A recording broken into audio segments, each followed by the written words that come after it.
Ay, good morning mga ka-hunter. Welcome back sa ating channel. At tayo, may hinintay tayong tropa ngayon na ginawa natin ng dalawang set ng tiksay din. Bali siya may piraso ito mga ka-hunter. Hintay natin si Sirlito para i-sit up daw yung airgun niya mga ka-hunter. Hintay natin. Dito daw kami maghintayan sa Balite. Hintay natin mga ka-hunter. Bayan ng Taytay.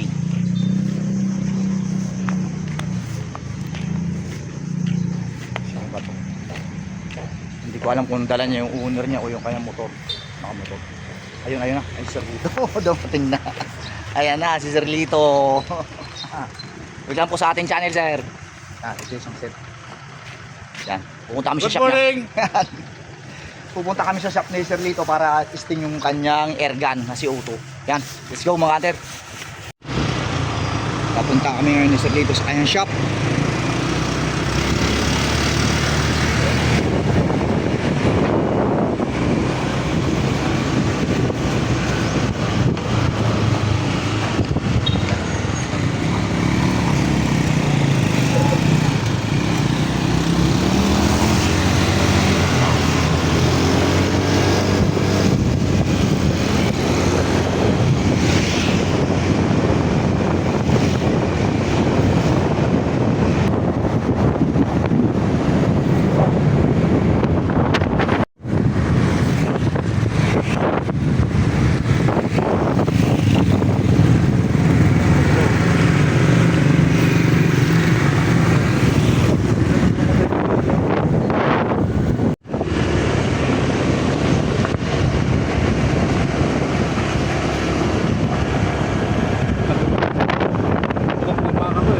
Saan niyo po yan?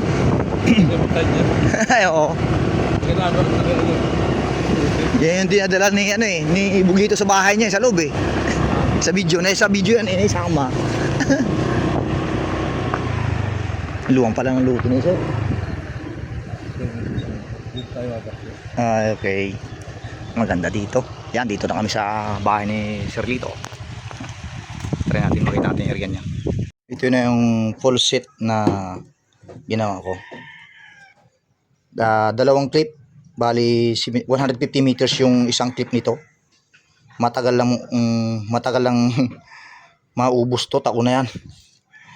Halimbawa man na putol, may pampalit dugsong kumaga. Tapos ito yung ating glue na ginagamit, oily glue. Para dito naman, para dun sa isetep natin yung si airgun para ito ay sumabit dun sa may barrel niya. Parang kapatong dun sa ilalim. Yung kariti kung tawagin, ito yung kariti niya. Then yung tiksay dart natin, ayan. Tingnan natin yung airgun ni sir. Ayan, ito yung airgun ni sir. Dito, ayan. O siya yung set niya, complete ang set niya. No? Okay naman yung T-spire kanina. Nga lang, papa-adjust yung spring gawa nung mahina sa tiksay. Ayan. GP Mangyo yung kanyang airgun. Yan, kita-kits ulit sa sunod mga hunter.